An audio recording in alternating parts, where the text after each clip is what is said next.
L'ordre international, non. La Russie a mis un coup d'arrêt au désordre international. Et effectivement, au fait que depuis longtemps déjà, maintenant, depuis 30 ans en fait, c'est un ordre qui n'est plus du tout fondé sur la Charte des Nations Unies qui est en cours. Et nous en sommes quand même les principaux responsables. Je ne parle même pas de la Yougoslavie en 99. On peut penser à l'Irak, on peut penser... Alors la Libye, c'est encore... Mais on a très largement outrepassé le mandat onusien.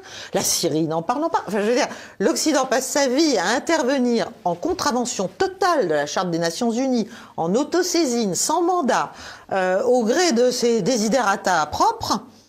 Et on vient expliquer aux Chinois que tout de même, ce serait bien qu'ils expliquent aux Russes que c'est eux qui sont en contravention d'à peu près tout et que le désordre international est de leur fait.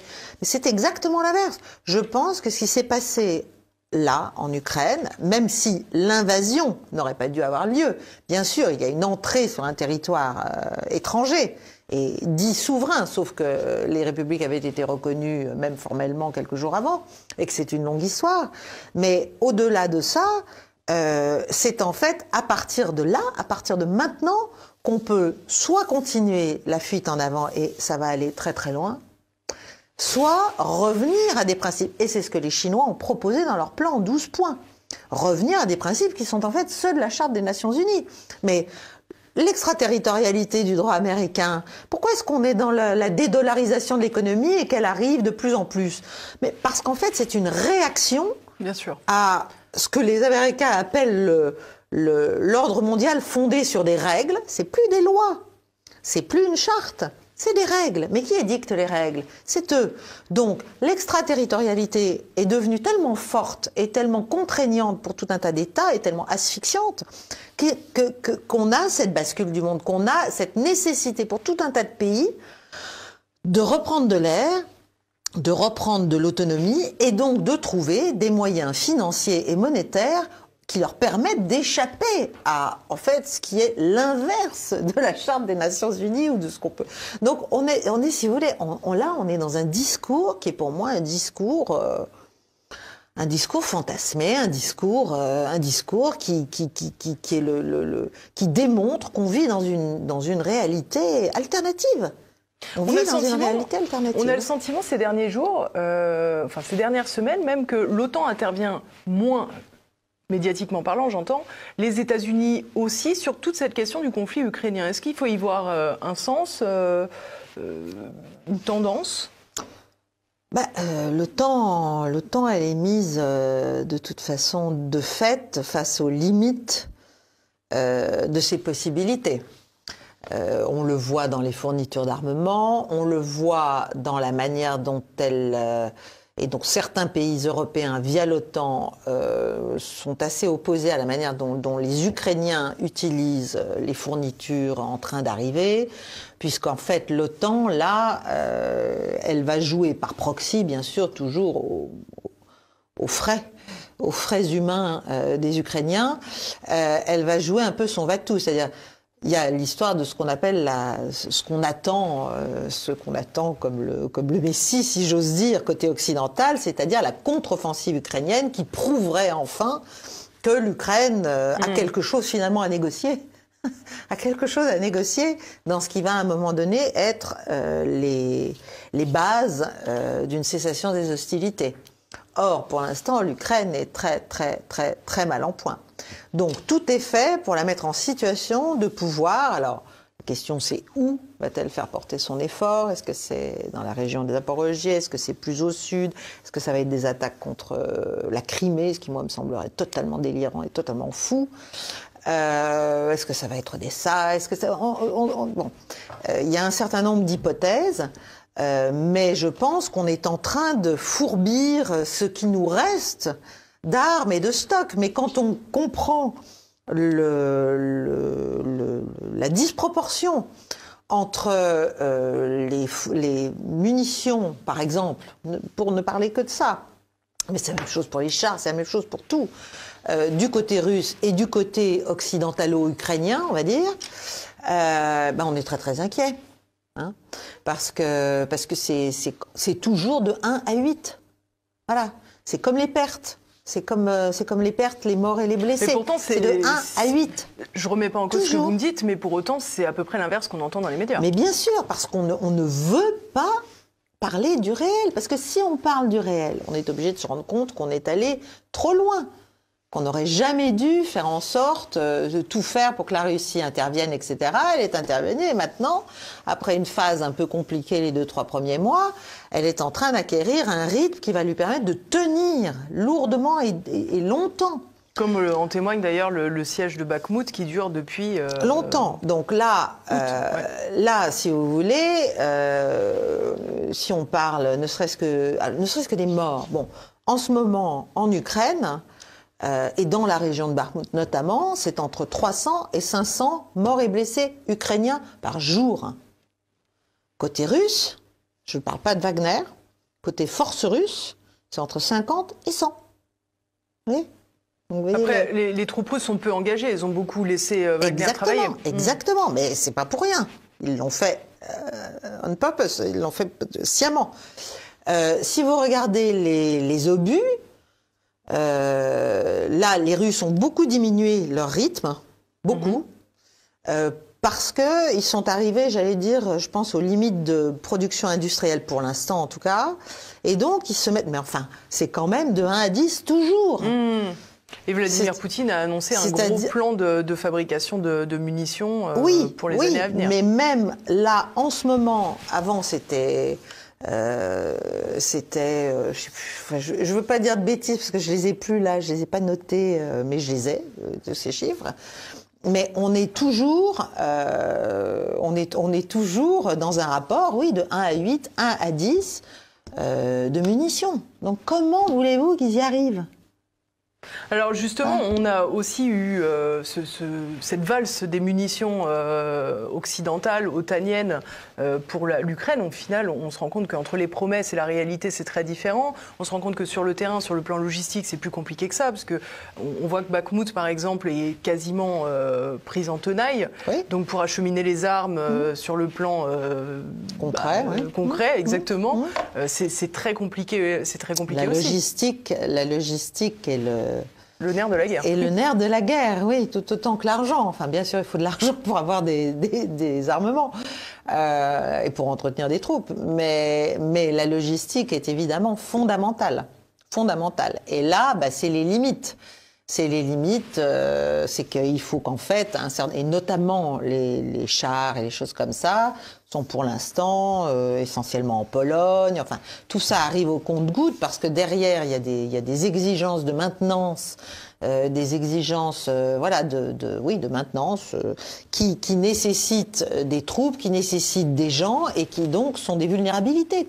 Autant de vulnérabilité. De fait. Voilà. Donc même en dehors des grands équilibres numéraires, si vous voulez, de troupes et d'armement, il y a aussi ce décalage. Et c'est Obama qui l'avait très bien dit. La Russie a la dominance en matière d'escalade, parce que c'est à ses frontières, parce qu'elle est là, parce qu'elle est sur le terrain, elle est juste pour cause derrière, et que donc ça peut durer, ça peut continuer. C'est vital pour elle. C'est absolument vital. On l'a attaquée sur son point vital, et elle se défendra sur ce point. Est-ce que c'est pas ça qui justifie justement de voir tout le temps ressasser cette question du nucléaire en permanence? On agite la menace du nucléaire, que la Russie va lancer une bombe atomique comme les Américains sur Hiroshima. Alors là, récemment, les Russes ont fait quelque chose, à mon avis, très utile. Après une montée en puissance de leurs troupes en Biélorussie, ils ont donc déclaré qu'ils allaient ils sont en train de finir de construire pour les hangars, pour entreposer des armes nucléaires. Bon, ce qui est une manière de sanctuariser le territoire biélorusse et d'empêcher une déstabilisation de ce côté-là du front. Nous, et notamment les Britanniques, mais pas seulement, nous avons annoncé que nous envoyons des munitions perforantes à uranium appauvri, ce qu'on avait déjà fait contre la Serbie en 1999. Les Challenger 2. Voilà. C'est très grave. Donc ça n'est pas du même ordre. Je suis pas en train c'est pas des armes nucléaires, les munitions à uranium appauvri. Bien sûr. En revanche, ce sont des armes d'une cruauté terrible. C'est-à-dire qu'elles rendent les territoires sur lesquels elles sont lancées plein de futurs cancéreux, de bébés difformes. Et on va faire ça sans problème. On n'a aucun problème moral pour expliquer qu'on va se servir de ces munitions dans le Donbass, pour taper le Donbass. Et pour moi, à ce moment-là, on va dire que je fais du mauvais esprit, mais enfin, il est évident que le Donbass est perdu. Pour moi. Les Anglais le savent. Donc il n'en reste rien, alors. Exactement. Il sera empoisonné. Voilà, on va l'empoisonner. On ne peut pas le récupérer, les Ukrainiens ne le récupéreront pas, mais ça va... Mais les Russes non plus, quoi. Ça va leur coûter... Voilà. Oui, et puis ça va... Pour les populations du Donbass, russophones, mais c'est terrible. C'est terrible. Sachant que, c'est des bien années, sûr, l'armée des décennies ukrainienne derrière. a continué à bombarder, d'ailleurs, depuis 2014. Continue, oui. On va revenir un petit peu à cette visite d'Emmanuel Macron en Chine. Donc, comme on l'a dit, il comptait beaucoup sur Xi Jinping pour rétablir des liens avec Vladimir Poutine. Je vous propose d'écouter Xi Jinping, cette fois, qui expose sa vision internationale. On l'écoute tout de suite. Nous soutenir mutuellement et contribuer au perfectionnement de la gouvernance mondiale. Nous devons continuer de soutenir la multipolarisation du monde et la démocratisation des relations internationales, rejeter la logique de la guerre froide et la confrontation des blocs et relever ensemble les divers défis planétaires. La Chine considère toujours l'Europe comme un pôle indépendant dans un monde multipolaire et soutient ses efforts pour réaliser son autonomie stratégique.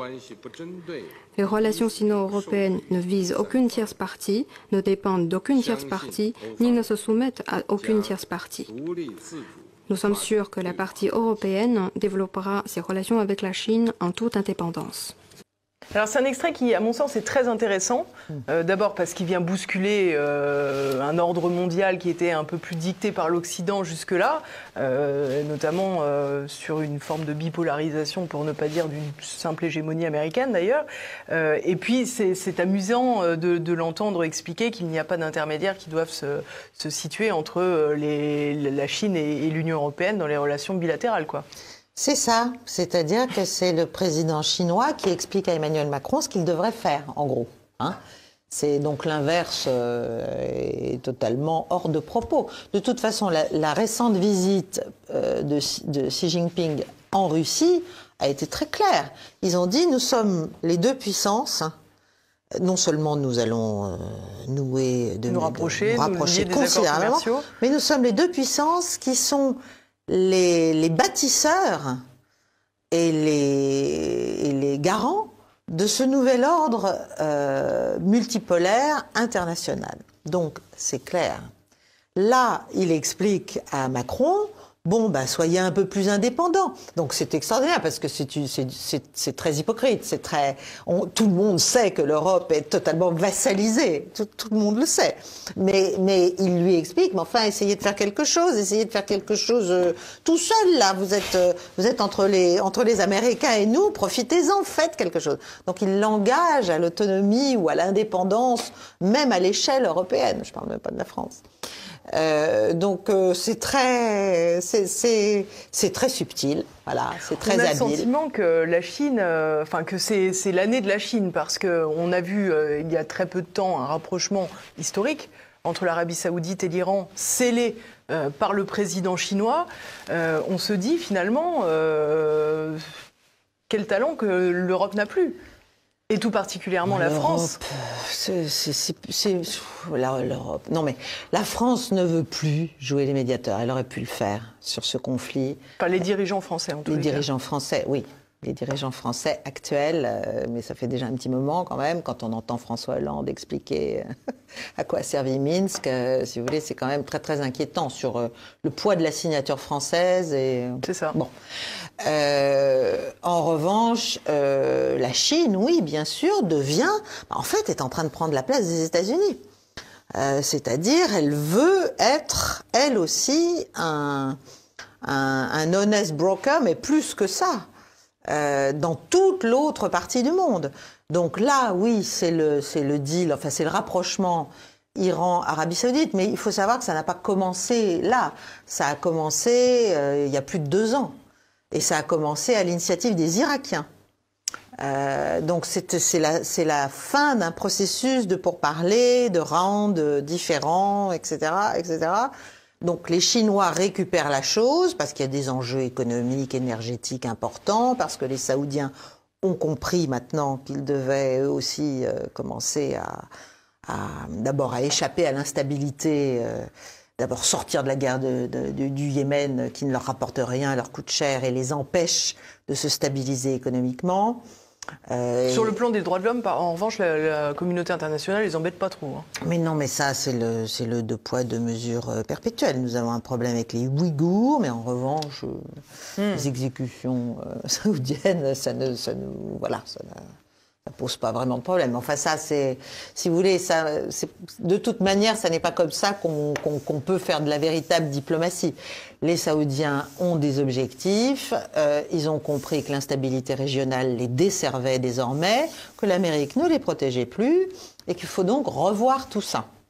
Ils savent qu'ils sont de très bons et utiles fournisseurs pour la Chine. Ils ont compris cette bascule du monde, ils ont vraiment compris, je pense. Donc ils sont comme beaucoup de pays, notamment en Afrique, mais aussi dans le Golfe. Hein. Ça va être la même chose avec les Émirats, ça va être la même chose même avec le Qatar. Ils ont compris qu'ils doivent trouver une légitimité propre, régionale, et pour ça, ils font le pas de côté que nous, on devrait savoir faire, si vous voulez. Voilà. Et les États-Unis, comment ont-ils vu ce rapprochement entre l'Arabie Saoudite et l'Iran ? Je pense qu'ils ne sont pas contents. Je pense qu'ils ne sont pas du tout contents. Alors, ce qui est extraordinaire, j'invite vos auditeurs, moi je suis tombée dessus ce matin, à l'aube, à écouter une interview de Donald Trump, qui est en fâcheuse posture interne, bien sûr, aux États-Unis. Enfin, il a l'art de transformer les fâcheuses postures en atouts, donc la messe n'est pas dite dans ce domaine. En tout cas, il s'est laissé aller à un discours qui est une dénonciation en règle de l'État profond américain, des néoconservateurs américains, de leur obsession anti-russe. Il a expliqué que la véritable menace, elle était en Amérique elle-même et elle était à l'intérieur du système américain et que c'était pas du tout la Russie. Il a même pas parlé de la Chine. Enfin, c'est très courageux, c'est très... Bon, c'est à la Trump, hein, donc ça ne s'embarrasse pas de nuances, évidemment. Mais c'est très intéressant de voir que les États-Unis commencent aussi à potentiellement pouvoir être un peu déstabilisés par leurs propres agissements, si vous voulez, sur la scène internationale. Et je pense que sur l'Ukraine, si l'Occident était intelligent et si la puissance tête de pont de l'Occident, donc l'Amérique, était intelligente, elle chercherait la paix à tout prix vite. Voilà, vite. Et à ne pas perdre la face, et je pense que ce serait encore possible. Tout est toujours possible. Mais si on continue comme ça, les Russes d'ailleurs viennent de dire qu'ils ne voyaient pas l'intérêt d'une médiation chinoise. Ils l'ont dit ça aussi. Aujourd'hui, là, ou hier, je ne sais plus. Donc, vous avez évoqué tout à l'heure la question de cette dédollarisation qui commençait à s'accélérer, on va dire. Alors vous avez évoqué, à raison d'ailleurs, l'extraterritorialité du droit. Alors pour revenir là-dessus, pour que tout le monde comprenne bien, c'est qu'à partir du moment où on utilise une boîte mail, Gmail par exemple, dans une transaction commerciale, on peut être attaqué par le droit américain. Et de fait, si on utilise le dollar, on peut aussi être attaqué par le droit américain. Donc c'est pour cette raison en partie que les partenaires commerciaux tentent de plus en plus à trouver des alternatives au dollar. Ce qu'on peut constater, c'est que finalement, les sanctions contre la Russie, contre l'énergie russe, eh bien tout cela a contribué à pousser tous les pays aussi à se tourner vers des monnaies alternatives. Et on voit que maintenant, il y a beaucoup d'échanges en roubles ou en yuan entre la Russie et la Chine qui ne posent aucun problème.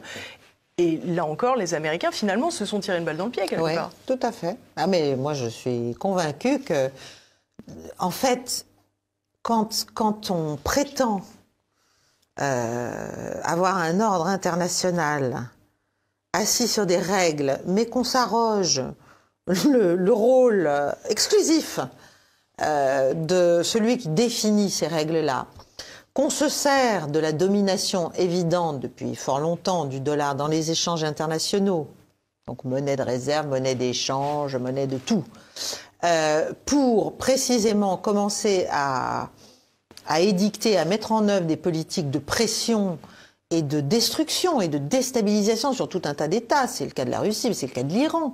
C'est la même chose, c'est le cas de plein de pays auxquels on dit d'un seul coup « Ah, attention, hein, si vous ne faites pas ce qu'on vous dit, si vous ne changez pas ce gouvernant, si vous ne déposez pas ce type qui ne nous plaît pas, si vous ne nous faites pas tel ou tel marché à nos conditions, etc. » on va commencer à s'intéresser au titre, puisque vous travaillez en dollars avec nous depuis toujours, et c'est le cas de presque le monde entier. On va se servir de cela pour vous dézinguer, en gros. Mais est-ce que c'est pas ce qu'ils ont un peu toujours fait? C'est-à-dire, quand on pense à la suspension d'une partie des accords de Bretton Woods avec la convertibilité du dollar en or, c'est pareil, c'était du jour au lendemain, et tant pis pour ceux qui ne l'avaient pas prévu. C'est ça, le dollar est notre monnaie, votre problème. C'est ça. Oui, c'est ça, absolument. Mais aujourd'hui, il y a une alternative viable. Alors, elle commence, ça n'est pas, le yuan n'est pas encore comparable, bien sûr, au dollar dans l'usage qui en est fait dans le monde. Mais on voit bien qu'il y a une bascule, mais c'est une bascule, je pense que le ressentiment est très profond et le sentiment d'iniquité et de frustration, c'est insupportable pour tous ces grands pays. C'est juste insupportable. Il y a un moment où vous dites, c'est comme Swift, si vous voulez. Bien sûr. Voilà, on a interdit Swift. Maintenant, vous savez ce qui se passe en Russie. Les Russes interdisent aux banques russes d'utiliser Swift. Logique. Voilà. Donc, il commence à y avoir des boomerangs. Et moi, je sens très fort depuis 3-4 mois. En tout cas, certainement depuis le discours du président Poutine de fin janvier, l'adresse à la nation, je ne sais plus comment il l'a appelé, je sens qu'il y a une volonté maintenant de dire ça suffit, en fait. Oui, voilà, vous faites ça, ben nous on fait la même chose. Vous faites ci, ben nous aussi. Donc il y a une espèce maintenant de symétrie de réponse. Oui, de symétrie des réponses. On n'est plus dans la justification, expliquer pourquoi on a fait ci, pourquoi on a fait ça. Vous avez vu que notre chargé d'affaires à Moscou a été rappelé à l'ordre récemment, enfin il y a 3 jours, sur le thème « Arrêtez de dire que la Russie est responsable de Boutcha » parce que c'est faux. Voilà, c'est faux. Donc arrêtez de nous accuser de ci, de ça, les enquêtes n'ont pas montré ça. Enfin bref, ils sont, si vous voulez, maintenant les Russes répondent coup par coup, coup par coup. Mais pas seulement que les Russes, parce que on a vu il y a quelques temps, Joe Biden a lancé son IRA, l'Inflation Reduction Act, et ça a des conséquences très lourdes pour l'économie européenne, mais aussi chinoise, puisqu'ils produisent beaucoup d'automobiles. Et aussi des électriques. Et là, aujourd'hui, Xi Jinping a dit, bon, nous, on peut faire un embargo sur les semi-conducteurs. Mais exactement. Mais exactement. Donc, on est en train, si vous voulez, cette perpétuelle, comment dirais-je, je sais pas comment on peut dire ça, enfin, cette façon perpétuelle de concevoir, tout en parlant de droits de l'homme, de démocratie, etc., de concevoir les relations internationales comme un jeu à somme nulle, dans les roues, comme toujours un jeu très agressif, très offensif, qui vise la destruction des concurrents, des adversaires. C'est-à-dire, en fait, on les transforme. Évidemment qu'on a des concurrents, des compétiteurs, des adversaires, c'est la nature du monde. Mais ce ne sont pas forcément des ennemis. En fait, tout est toujours fait comme si c'était... vous êtes avec eux ou vous êtes contre eux, et donc contre nous ou vous êtes avec nous. Et donc, on est toujours dans une radicalisation des postures, mais nous sommes à l'origine de cela. Et face à ça, vous avez de plus en plus... les Chinois en tête et tous les autres autour, une partie du monde qui dit mais ça nous intéresse pas en fait. Et pas une petite partie du monde. Une énorme partie du monde, parce que l'Ouest collectif, comme l'appellent les Russes, c'est 1,3 milliard de personnes en comptant large, hein, sur 8 milliards. Voilà, donc quand même on devrait se poser des questions. Qu'est-ce que ça nous rapporte? Et alors en tant que Français, cette question-là est fondamentale. Qu'est-ce que ça nous rapporte de suivre ce train fou, de continuer à... Qu'est-ce qu'on veut ? On veut que la sécurité européenne est en miettes, on veut que ça continue, on veut que ce soit de plus en plus grave, on veut prendre le train otanien pour maintenant aller attaquer la Chine, à Taïwan. Enfin, c'est quoi l'idée, en fait ? Quelle est l'idée ? Justement, on a le sentiment, je recevais Alain Juillet il y a quelque temps et je lui posais la question... on parlait de l'énergie notamment et il m'expliquait que les Verts allemands avaient fait pression sur l'économie et sur la France pour démanteler peu à peu les centrales nucléaires. Bon, j'entends ce qui est sans doute vrai, mais les dirigeants français, s'ils l'ont accepté, c'est pas pour uniquement des compromis politiques avec les Verts. Il y a un moment, on se dit, mais pour qui travaillent nos élites ? Et je ne sais même pas si elles travaillent forcément pour d'autres. Je pense qu'il y a une totale renoncement à ce que peut être l'intérêt national, à ce que peut être l'intérêt d'une nation. C'est-à-dire c'est l'idée même de nation qui est en panne. Non, le problème, c'est l'évolution européenne, c'est la défausse des élites européennes sur la technostructure européenne. C'est cette idée qu'à la fin, l'Europe, ça doit devenir un grand super-État. C'est comme la défense européenne, c'est comme l'armée européenne, c'est comme la souveraineté européenne. Tout ça, c'est bien gentil, mais ça n'a pas le début de commencement. Tout ça, c'est le vocabulaire de Macron. Voilà, mais ça n'a pas le début de commencement d'une réalité. Donc, on vend ça au peuple pour leur dire, écoutez, laissez-vous dissoudre, parce qu'à la fin, vous allez voir comme ça va être formidable, on va être tous ensemble et tellement forts. Mais la réalité n'est pas celle-là. La réalité, c'est une vassalisation croissante, consentie, méthodique, à laquelle nos gouvernants, ici, dans ce pays, comme dans d'autres, finalement, se laissent prendre et ils sont les instruments de cela. Mais quand on voit le déclin progressif des États-Unis, est-ce qu'on ne peut pas se dire, finalement, le patron, j'allais dire, sera plus faible et ce serait l'occasion pour l'Europe de s'émanciper, enfin ? Ah, mais moi, je pense que, oui, moi, je pense qu'on doit, mais que ce soit avec un Trump ou avec un Biden, etc., le fait qu'il y ait maintenant, en fait, il y a de nouveau deux grands pôles, mais en dessous, toutes les clientèles sont éclatées et sont beaucoup moins, comment dirais-je, dociles, parce qu'elles ont des intérêts divers et qu'elles ne peuvent plus être alignées dans un tel contrôle, si vous voulez, de ce qu'elles font. C'est une chance extraordinaire. Donc on devrait, au lieu de taper sur les Nations Unies après les avoir aimablement bien détruites à partir de 1990-91, on devrait essayer de rétablir tous ces mécanismes, on devrait essayer de remettre en place, au lieu de dire que le Conseil de sécurité ne sert à rien, mais il ne sert à rien parce qu'évidemment il ne nous obéit plus. Évidemment. Maintenant il y a la Chine et la Russie qui n'obéissent pas. Voilà. Bon. Et qui sont assez fortes pour se le permettre. Bien sûr. Donc, mais le monde est un équilibre. Donc en fait le vrai problème, c'est... L'ONU, c'était bien jusqu'à ce que ça soit l'OTAN, quoi. Ben, c'est ça, c'est-à-dire que oui, dans les années 90, ça a commencé à tomber parce que ça ne servait plus les intérêts anglo-saxons, qui étaient ceux des vainqueurs de la guerre froide, qui avaient bien l'intention, justement, de l'emporter, de la fameuse fin de l'histoire, c'est-à-dire de devenir et de rester hégémonique. Mais on n'a pas vu du tout sous le radar, progressivement, émerger la Chine. Je pense qu'on l'a pas vu émerger du tout dans les proportions qu'on voit aujourd'hui. Quant à la Russie, on a cru qu'on l'avait abattue et bien définitivement écrasé dans les années 90, et depuis 20 ans, eh ben non, c'est un démenti considérable, et c'est un démenti qui fait des émules. Moi, je pense que tout a commencé quand la Russie s'est engagée en Syrie. Voilà. Là, je pense qu'il y a eu une prise de conscience de plein de gens. Parce que l'opération a réussi, c'est une petite opération, petit déploiement, pas cher, truc bon. Sauf que ça a mis en panne le projet occidental en Syrie, qui était le démantèlement, qui était l'islamisme, qui était la Libye, quoi. Voilà, qui était bon. Donc là, et qui était surtout de casser la souveraineté syrienne. Or, on en est où aujourd'hui? On en est à quelques centaines de soldats américains qui sont encore là. qui cherchent à maintenir leur présence, mais qui sont en train gentiment d'être dégagés de cette zone aussi. Cette zone où ils faisaient la loi, quand même, depuis des décennies au Moyen-Orient.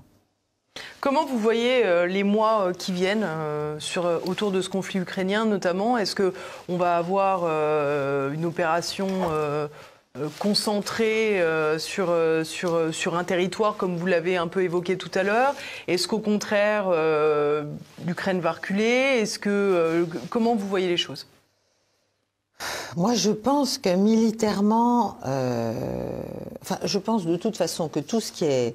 Il n'y aura pas de pourparlers tant que les Ukrainiens, et donc ceux qui les actionnent, donc les États-Unis, ne comprennent pas qu'ils ont intérêt à arrêter les frais. Et ce jour-là, vous verrez, les narratifs médiatiques vont changer. On nous expliquera que grâce à nous, l'Ukraine est sauvée, puisque la Russie voulait l'envahir en totalité, n'est-ce pas? Et qu'elle n'a perdu donc elle n'a perdu qu'un petit bout. Mais oui, mais ça va se passer comme ça. Ça va se passer comme ça. Et donc on nous expliquera que finalement, grâce à l'Occident, on a mis un point d'arrêt à l'offensive russe qui allait atteindre l'Europe, dévorer. Et on a épargné beaucoup de vies civiles. Voilà. Donc ça, ce sera quand on va se rendre compte que c'est perdu. Pour l'instant, on veut probablement avoir encore pas un baroud d'honneur, mais essayer une dernière fois. Un d'honneur, peut-être. Oui, mais ça, je pense que Bakhmout, c'est quand même mal parti. Mais Zaporojié, oui, affaiblir la Russie par rapport finalement à l'approvisionnement et au lien avec la Crimée en tapant du côté de Zaporojié, c'est une option intelligente. Après, il va y avoir la question d'Odessa. Parce que les Russes vont vouloir prendre Odessa. Poutine a dit certaines choses là-dessus. En même temps, ça veut dire que l'Ukraine n'a plus d'accès à la mer. Est-ce que les Américains le toléreront? Donc, je pense qu'Odessa, je ne suis pas négociateur, mais enfin, moi, je verrais bien Odessa neutre, vous voyez. Voilà, ce serait pas une mauvaise idée, je pense. Je pense que les Russes vont continuer leur guerre d'attrition, donc qui est très lente et dont on explique qu'elle est inefficace, qu'elle est ci, qu'elle est ça. Ouais, mais ils n'ont pas de mort. Ils n'ont pas de mort. Quasiment pas de mort, contrairement à ce qu'on raconte. Donc eux, ils préservent leurs forces et ils se mettent à la hauteur de leur capacité industrielle de production dans le cadre de l'économie de guerre, ni plus ni moins. Donc ils se mettent en situation de durée. Parce qu'ils se disent, de l'autre côté, l'OTAN va faire durer. Voilà. Donc après, une fois qu'on arrive à ce point, entre guillemets, est-ce que ce sera avec ou sans Zelensky? Bon, ça, c'est un vrai sujet aussi. Est-ce qu'on ne va pas trouver quelqu'un d'autre pour... Qui collera mieux aux objectifs? Oui, aux objectifs occidentaux du moment. Bien sûr.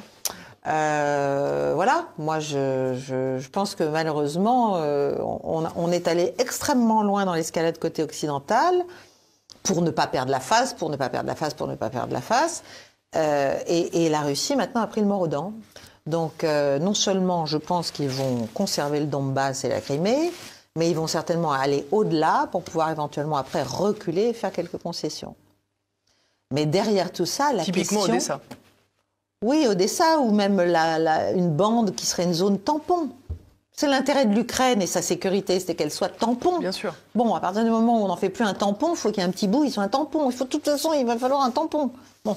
Ou alors c'est, comme dit Trump, c'est Armageddon. C'est la fin des haricots pour tout le monde. C'est quand même peut-être un tout petit peu too much, quoi. Bon. Donc il faut après rétablir et restructurer la sécurité européenne avec des accords, d'équilibre, des forces et donc nécessairement des vulnérabilités. C'était ça. La sécurité, elle était indivisible au terme des diverses chartes des années 90 et des accords des années 90. C'était vous n'augmentez pas votre sécurité à nos dépens. Voilà. Tout ça a commencé à être mis en pièces, avec les affaires de boucliers antimissiles qui ont fait que les défenses russes n'était plus aussi opérationnel, si vous voulez, à partir du moment où il y a un bouclier antimissile. Bien sûr. Voilà. Donc les Russes maintenant ont pris l'avantage technologique dans certaines catégories d'armement, typiquement les hypersoniques, etc. Les Américains, bon, ils essaient de...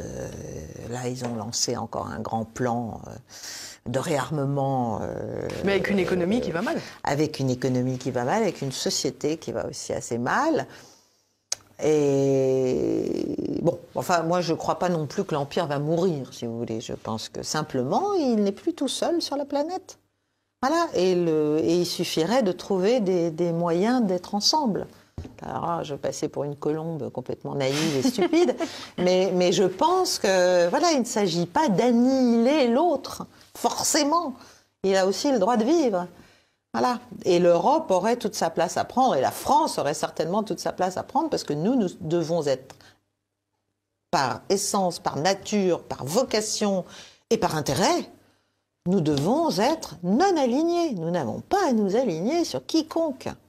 Voilà, on peut avoir des dépendances, des trucs, des uns par rapport aux autres, mais ça n'est pas, on n'est pas des esclaves. Eh bien, on n'y est pas. Non, on n'y est pas. Non, mais il y a du boulot, c'est sûr.